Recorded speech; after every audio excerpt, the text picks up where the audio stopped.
Well, all right, BridgeWay, good morning. It is so good to see you here today. I'm Pastor Ron, if you're new or visiting with us, and I'm excited to dive back in. I missed you. I wasn't here last weekend, and I want to just dive right into things. So I'm going to ask you, if you have a Bible this morning or your favorite Bible app, if you could turn to Galatians chapter 3. We're going to kind of start there. It's going to take us all over the Bible this morning. But let me give you kind of a little update on where we're at. If you're new or visiting with us, we've been in this series called Transform, kind of looking at this fall, looking at how God wants to grow us spiritually. And the way he wants to do that is through this transformation of who we are into the image and the likeness of Jesus. I got to also just pause for a moment and say, as your pastor, you got to give me a little extra grace this morning. I think I'm losing my voice. I've been talking all weekend. I had a wedding last night, and have you noticed that weddings have gotten kind of louder? Have you noticed that? Actually, someone told me the weddings haven't gotten louder, Ron. I've actually gotten older. So trying to talk over the music last night, I think I've just lost my voice. Hopefully we'll get through this service. But I'm hoping God will transform this moment and this experience for you today. What God does is he wants to change your life completely. God doesn't want just a small little tweak or a little minor improvement. What God wants is he wants to completely, radically, and wholly change who you are. And that's where these four little words come in. This risk, pain, tension, and tribe. Because it turns out the way in which you grow the most actually happens through the experiences that you like the least. In fact, you think about the tribe, the group of people that are around you. Certainly it's great to have people that love you and support you and encourage you, but the people that probably grow you the most are the ones that get on your nerves, the ones that kind of press your patience. And God has them there for a reason. Not only that, last week Pastor Justin looked at our tensions, did an excellent job talking about how when we feel like we've got all these stressors in life, right? Like you're this lizard being chased through the desert. I can't get that out of my mind all this week. You know, that you're actually called to kind of sit in the middle of those stressors. And as Justin said, to be steadfast in your prayer. Today we're going to look at pain, and then next week come back and we're going to take a look at kind of our risk tolerance, kind of a Christian perspective on risk. But today is pain day. I kind of feel like I drew the short end of the stick on this one, because when it comes to pain, let's be honest, Nobody likes pain. Nobody really likes to experience pain. Most of us, we don't even like to talk about our pain. And yet, I believe there's an incredible opportunity for us to grow through those painful moments. In fact, let me just kind of start off with sort of a universal statement, kind of get us all on the same page. Because what I've learned is that when it comes to pain, kind of the big idea is that everyone experiences pain. Now, some of you are looking at me this morning like, duh, pastor, right? Like, did I get up out of bed this morning to kind of know the obvious? Of course, you know this. Everyone experiences pain. Now, the twist is that we may experience different types of pains, and most certainly, I've seen that we experience maybe different depths and levels to our pain. But we all experience something. This is sort of like common to the human life journey, kind of just natural for all of us.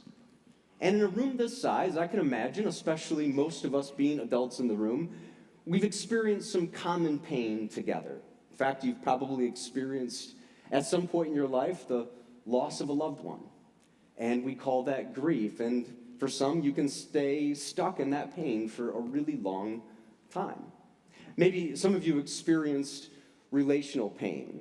Maybe you've had a friendship that's hit hard times, or maybe you've had some difficulties in your marriage, or you've experienced a divorce, or maybe you're like me. I was a child of divorce. I feel like I worked out a lot of my childhood trying to kind of figure out the pain of divorce in my family.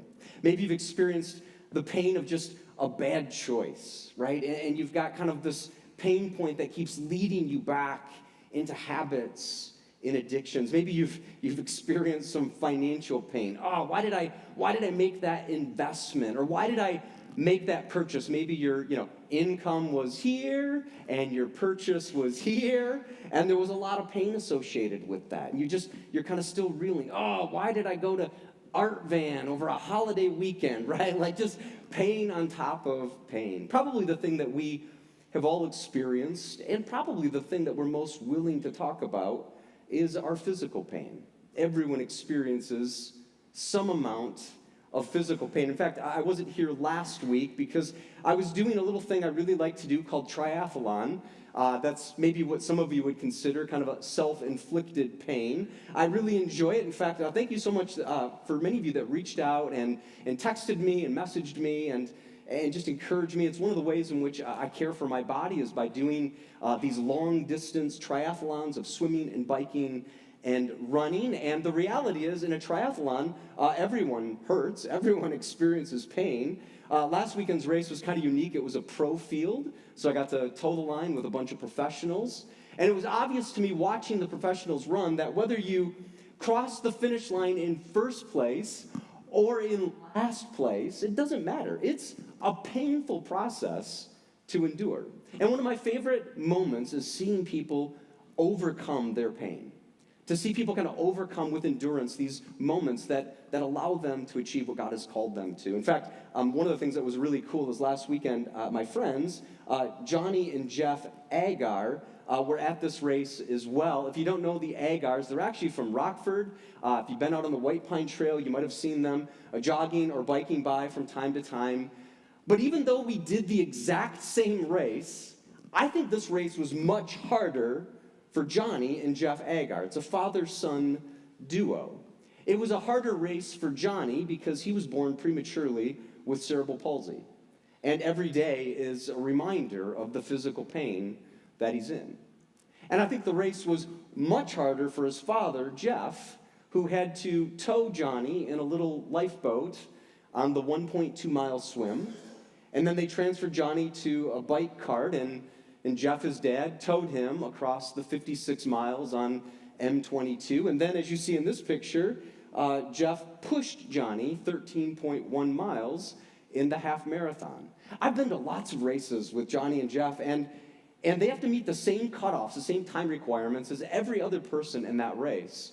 And I've seen them come up short, miss the finish line, not finish in time. It's heartbreaking to witness, but not last Sunday. They got to the finish. In fact, just in enough time for Johnny to get out of the cart and actually finish and cross the finish line in his own power in his walker. You should have just heard that crowd, just everybody cheering for him. An amazing moment. Truth is, you don't have to be a triathlete to experience pain. Everyone hurts. But the question I want to ask, and the pivot I want to make in this message, is not just does everyone hurt, but what do you do with your pain? I mean, where do you go? Where do you take your pain? And what I want to show you this morning is that pain is actually profitable, that it can actually grow you spiritually. And the one thing I hope you see in this message this morning is to never waste your pain. In fact, I want to challenge some of you right now to make a decision, to kind of make a commitment right here before you leave today to say, I will never waste the pain in my life ever again. In fact, it is very profitable to you spiritually.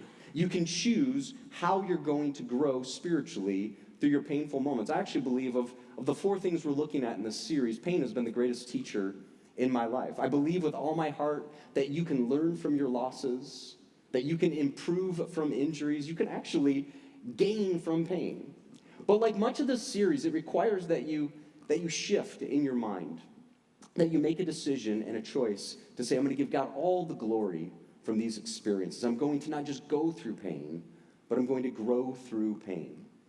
You can find pain in almost every book of the Bible. In fact, it was hard for me this week to narrow down where to look. So I want to actually do a little bit of a biographical sketch this morning of one person in the Bible. His name is Paul, and he writes all these letters. In fact, hopefully you found yourself to Galatians chapter 3.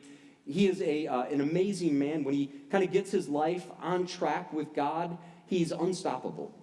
He starts sharing this message of Jesus everywhere he goes. It lands him in a world of hurt. They flog him, they beat him, they imprison him. He just continues to go on. He starts about 20 different churches throughout the Roman Empire. But everywhere he goes, he's kind of a hated man. In fact, when you get to the end of his life, it seems like the closer he's drawn to God, the more suffering he has to endure. In fact, at the end of his life, it's almost like the wheels just come off, and he experiences pain on top of more pain. He's in jail for sharing this message of Jesus, and he's almost assassinated. So they decide to move him from one prison cell and extradite him to Rome. And on that journey, he has to get on a boat with a bunch of other hardened criminals and Roman generals. And they get on this boat, and this boat experiences this huge storm. This nor'easter picks up. And literally, Paul gathers all the prisoners together, and he says, hey, if we just trust God, he gets all the guards, if we just trust God, we're going to get through this moment. And the boat gets smashed to smithereens. In fact, they're all thrown into the water. They're grabbing onto planks. They swim safely to shore. Paul's kind of the leader of the group now, and everyone's wet and cold, so he starts gathering wood, and he builds his fire. And as he's gathering the wood, he gets bit by a viper. Kind of a bad omen, right? Like, just not a good thing. And he lives through that, and it's just sort of like pain on top of more pain. But for Paul, it's like every day. It's just like, that's a Tuesday for him, just a normal kind of day for him. And then he's able to kind of share from his experience what God has taught him. And this is what he writes in Galatians chapter 3. It's a really peculiar verse. It's kind of something I've actually kind of struggled to understand until recently. But he writes these words. He's writing this church in Galatia. He says, have you experienced so much in vain, if it really was in vain? And I got to tell you, we're going to come back to the book of Galatians in a couple of weeks. In fact, we're going to study this entire book all the way up until Christmas. And during that series, I'm going to give you a lot of background and a lot of the context of this verse in this entire book. But for now, you just need to know that this is a point when Paul has experienced all of these struggles, all of these trials, all of these tribulations. And he's writing this other church, and he's saying to them, hey, from my experience, let me share with you some wisdom. He's saying, when you look at your life, have you experienced so much in vain, if it really was in vain? And I think this is the part that tripped me up on this verse. I think it's the word vain. We think of vain and we think of vanity. We think of kind of that, that pride, glory, right? Like, maybe vanity, right? You know someone, not you, I'm not talking about you, but you know someone. And they get up in the morning and they just think, right? They're just God's gift to this world, right? They get up and they look in the mirror and they're like, oh, it's so good to be me, right? And you look at that person, you're like, they're so vain, right? And what you really mean by that is, what a waste, right? Like, for someone to be so vain, to be so self-consumed, it's such a waste, right? Because you know how the world works. And no matter how great you think you are, no matter how smart or beautiful or talented you think you are, there's always somebody who's going to top that. And so you look at that person, and maybe you need to look at yourself as well, and say, it's a waste. It's of no value at all. I think actually what Paul is getting at, and a better translation of this verse would be, have you experienced so much for nothing? I mean, is everything that you've gone through just for nothing, a waste, like vanity? Maybe another way to think about it is, have you ever gone through something and then kind of found yourself asking, why did I have to go through that, right? And maybe it wasn't life-threatening. Maybe it just was really serious, right? I don't know. Maybe you were in a car accident. You got really roughed up. Maybe you broke some bones, and you looked at your poor car, and your car's totaled. You call the insurance company, and, they write you a check for, like, this amount. And have you tried to buy a car in today's market? Like, you're upside down in the vehicle, and you're bruised, and you're broken. And yeah, you're on the healing side of it, but this has cost you emotional damage and physical and financial damage. And you get to the other end of it, and you're like, what was that for, God? Oh, or maybe you've gone through a health scare. It wasn't life-threatening, didn't take your life, but man, it was scary. And you felt like it was going to be lights out. Maybe you got a diagnosis or you had an injury and you went through all of that. You had to go to the hospital and you had to go to rehab and you get all the way on the other end of that and you're like, what was that for? Hey, have I experienced so much in vain? Was it really just meaningless? Did it have nothing to do? And Paul's going to say, no, all of that pain has a value and a purpose. You may not see it now. You may not get it yet, but all of it has this opportunity to grow you. In fact, I think it would be fascinating to just study the life of Paul, but he's actually kind of flipping the script. He's actually not talking about himself. He's saying, have you experienced so much in vain? And I think it would be a terrible miss this morning to just talk about Paul. So I actually want to do the same and kind of flip the script on you this morning and get you and I thinking about the painful experiences in our life. I want to give you 3 ways in which you can grow through pain, that you can grow spiritually through pain. And I'm going to challenge you to do this, to make a list at the end of my message. So I want to encourage you even now to start thinking of those painful moments. But let me give you the first way in which you can grow through pain. It's actually a decision. You may want to write this down. Write this down. When I'm in pain, I can choose to draw closer to God. Kind of the image here I'd like you to see is it's kind of this idea of when you're in pain, you have a choice. You can either run in the direction of God, or you can choose to run the opposite direction. You can retreat from God, and many do. In fact, look at what Paul says. He kind of paints this really dire life and death situation. If you're in Galatians, turn kind of to your left. You'll get to the book of Corinthians. And in 2 Corinthians, another church in another town, he's kind of relating to them, again, his painful experiences, big pain points in his life. And he says this in 2 Corinthians, chapter 1, verse 8. He says to this church, "We do not want you to be uninformed, brothers and sisters, about the troubles we experienced in the province of Asia. We were under great pressure, far beyond our ability to endure, so that we despaired of life itself." He's saying it's really bad. We thought it was lights out. We were despairing of our life. It gets worse.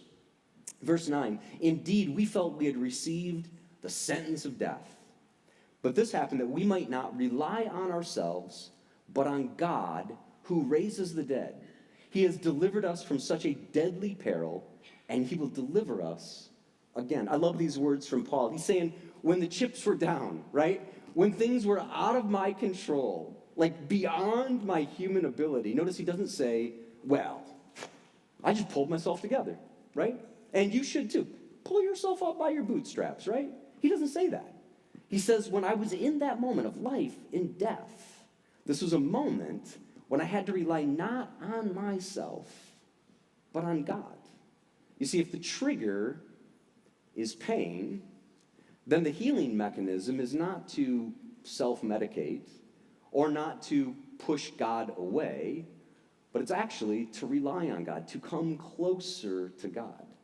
And this is where I just want to tell you, as kind of your friend and pastor this morning, when you choose to do this, to rely on God and not on yourselves, you will raise the eye of many people around you. In fact, I believe that the world wants nothing more than for you not to do this. And in fact, a lot of people in the world will kind of think you're silly, you're crazy. What do you mean? You're in pain and you're relying on God? God's the one who put you in this predicament. That's oftentimes what you'll hear from the world. So it'll be a very countercultural message when you choose to rely not on yourself, but on God. I saw a really clear example of this just recently in the tennis tournament, the U.S. Open. I'm kind of a closet tennis fan, and I love Coco Gauff. She's just an amazing young tennis talent. I've followed her career for a little while now, and she's actually very outspoken with her Christian faith, but she's experienced a ton of heartache. In fact, she's been on the door of winning these major tournaments and then would suffer a loss. And everyone would kind of wonder, is Coco for real? Is she going to, kind of get the big win? And even in the U.S. Open this year, she had a really, really hard journey. In fact, I watched 2 of her matches. She was behind, significantly in both of them, had to rally, come from behind, and win both the matches. She ended up in a argument with her coach. Coach was sitting kind of up 2 rows in the stand, and he's yelling down at her, and she's yelling back at him. This is all on nationally televised programming, and just a really tense moment. And she finally gets to the finals and does what she hasn't done, but she finally wins it. And right after she does that, she goes and she drops to her knees at her bench. And afterwards, of course, the interviewer picked up on this and kind of asked her, and she just said point blank, and I quote, she said, "God puts you through tribulations and trials, and she just want to take a moment to praise and to thank God." Now, amen, that's awesome, right? I love that picture. Yeah, you clap for that, very cool. But here's what was so funny. On SportsCenter, they took this picture and they tweeted it out, and they chose to caption it with "soaking it all in." Politically correct, but not at all what she said she was doing. I mean, it'd be more accurate to say giving thanks, praying to God. I mean, anything. But again, the world just doesn't want us to go in this direction, doesn't want us to give glory and turn our attention and our reliance on God. Now, I know some of you, you're here this morning, you're thinking, well, big deal. That's a millionaire tennis player, right? And she's going to get paid millions and millions more. Thanks, Ron. Just way to kind of show us that. But I want you, again, to see that pain is universal. And we might have different stages in life, different platforms, but we all have the opportunity to show the world that we can rely on God in our most painful, pain-stricken moments. That's the first thought. You can draw closer to God. Let me give you the second point. When you're in pain, again, it's a choice. When in pain, I can choose to pull others closer. Not just God, but I can actually look at expanding the circle of what I call care around me. This requires something of you. It requires vulnerability. And you might kind of be figuring this out. Wait a minute, Pastor, you mean to tell me that when I'm in pain, maybe even because of some of the choices I've made, you're telling me I got to open up? I got to be vulnerable? No way, right? Like, there's something about the stigma of pain. And, I don't want to burden others. We say that sort of as the excuse of really feeling maybe shame or guilt or embarrassment. And again, the recipe is to actually go the other direction, to pull people in. This might be the hardest thing for people to actually do. I'll be honest with you. In fact, I've seen this so many times. I can remember when I first started out as a pastor, and I wasn't ordained. I hadn't been through seminary yet, and I was just like green. And I remember having these like meetings with people, and they would like bare their soul. I had like this front row seat to their pain, and they would begin to share with me as their pastor, all of this pain that they'd experienced. And my jaw would sort of drop. I couldn't let them see that, but I was like, oh my gosh, that's a lot of pain. And I just simply got good at asking, well, who else have you shared this with? And now the response, I'm not even surprised by it, because it seems like for 20 years now, I hear over and over again people say, well, I haven't shared this with anybody. You're the first person I've told. And while that might seem like a privilege and an honor, and it is, it doesn't allow for the healing and for the care to be extended in a way in which the person needs it to actually grow. This may be what the world does, but we're called as followers of Jesus to actually draw people closer. Again, we look at the life of Paul, and I'm going to flip to another one of his letters. This one, the most personal. He writes to his dear friend Timothy. And now Paul, he's at the very end of his life. In fact, he's not in house arrest. He's not just being told to stay in his home. He's literally, history tells us, he's in a hole at the very bottom of it. And he's either, in this text, he's either weeks or months or maybe up to a year of his life being taken from him. He's going to be beheaded. That's how his life is going to end. And he writes these words, and I think these are some of the most heartbreaking words in all of Scripture. Look how personal he gets at the end of his life. He says to Timothy, do your best to come to me quickly. Now he's going to list off all these people. For Demas, because he loved the world, has deserted me and has gone to Thessalonica. Crescens has gone to Galatia, and Titus to Dalmatia. Only Luke is with me. Get Mark and bring him with you, because he is helpful to me in my ministry. I sent Tychus to Ephesus. When you come, bring the cloak that I left with Carpus at Troas, and my scrolls, especially the parchments. Now, it's kind of a strange way to end a letter. And maybe some of you, if you've read this book, you're like, yeah, skip over this part, right? It's sort of a kind of a strange sort of ending to a letter. He lists out in this heartbreaking way all these people that have been kind of drawing closer to him and those that have pushed him away in his pain. And then he also gives kind of this laundry list of things. Like, oh, by the way, pick up my cloak, pick up my dry cleaning for me, right? He's a guy on death row, right? He's like, get my cloak, I'm cold, and he's a pastor, so, get my scrolls, get my parchments, I want to read, I want to write. It's kind of an interesting thing he does here in this moment. But as he's doing this, he's actually also talking about the people that are around him. It's heartbreaking. I mean, he says of this guy Demas, he said he deserted me because he just loved the world. Crescens is gone, Titus is gone, only Luke is with me. It doesn't even sound like he wants Luke around, right? So bring Mark. It's kind of a strange sort of way in which he's relating, but he's showing these people, and he's trying to, in some ways, have this circle around him in his last moments. I can tell you as a pastor, your greatest challenges as a Christian will not be theological. They won't be some doctrinal stance or disagreement you have with someone. The greatest challenges you'll have as a follower of Christ will always be to extend and open up that circle and to bring people in to your life. Kind of an interesting thing, someone said to me a number of years ago that we have this dynamic as human beings that when things are going well, we've kind of got this like, come closer, come into my life. Let me tell you how great my life is going. And then as soon as things get tough, we kind of put on the brakes and we're like, get away from me, get away from me. And you might have experienced that. You might have been maybe confused by someone, right? Maybe someone has sent you some mixed messages before where they've been, come closer, draw near, and then get away. And honestly, I think over the years I've learned that that's one of those signs that somebody is actually experiencing pain. And as Christians, we have the opportunity and the responsibility to draw closer in those moments. I was thinking as I kind of made my list, as I'm going to challenge you to do, I kind of made my list, a top 10 of my most painful moments in life. And as I kind of went through that list and kind of just sat with it for a while, I realized that the most painful moments of my life were soothed and healed by the people that God brought around me. And the moments that I've shared before, I've shared with you some of the things that I've experienced, the pain. I had a best friend that died, had a heart attack while we were camping, families together, like literally around the picnic table, all of our kids, and he just had a heart attack and died in front of all of us. Such a painful moment. And Sean, her best friend, died in a tragic snowmobile accident in the woods. And I mean, just things that you don't ever want to experience. And yet the people and the church that God brought around us was this healing and this opportunity. I think of some of the painful moments when my wife had a miscarriage a number of years ago, and I was traveling at the time. I wasn't in ministry, and God just brought all these people, just showed up at our doorstep and just joined us in that grief, as hard as it was. I think some of those painful moments can be some of the most healing moments in our life. But you must show up.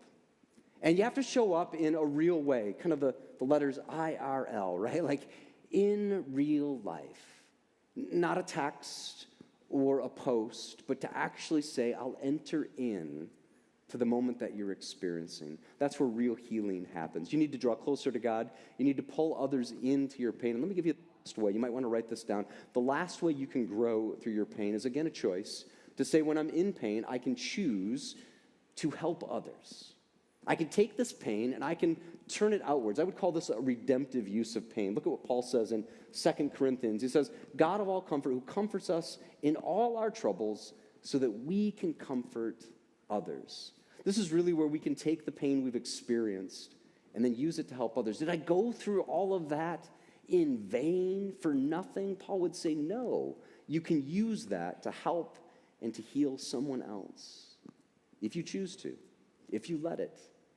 If you don't push that pain away or bury it deep in your soul or leave it in some counseling session, you can actually use that pain to help somebody else. And I just was thinking all this week, I just wonder, in a room this size, in a church like BridgeWay that loves people and loves God, I just wonder how the experiences here could be used to help other people through their points of pain.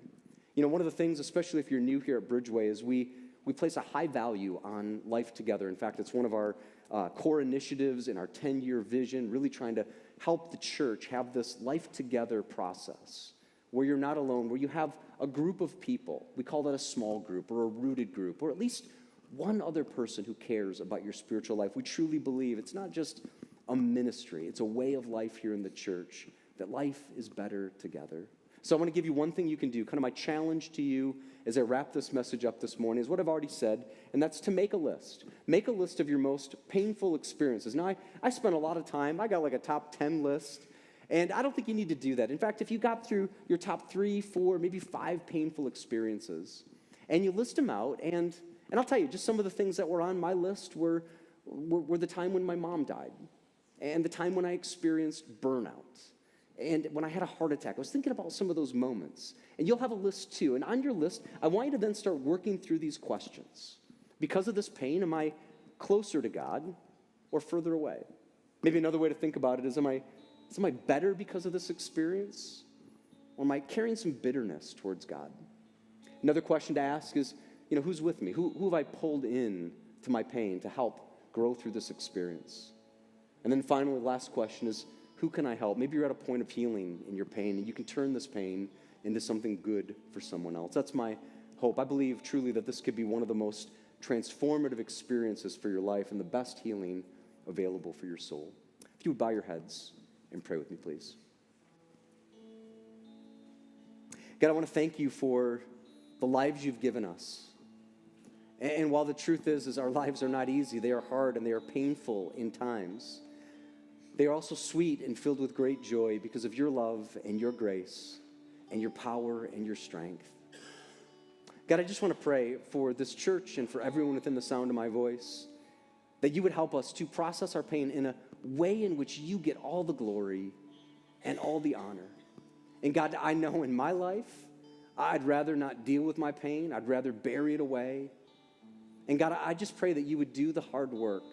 God, you might have to take out a chisel and a hammer and dig through layers and layers that we've masked.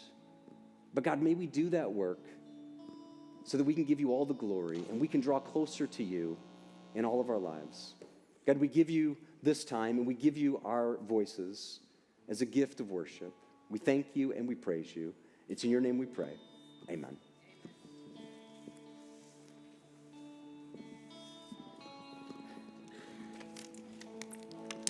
Would you stand and sing?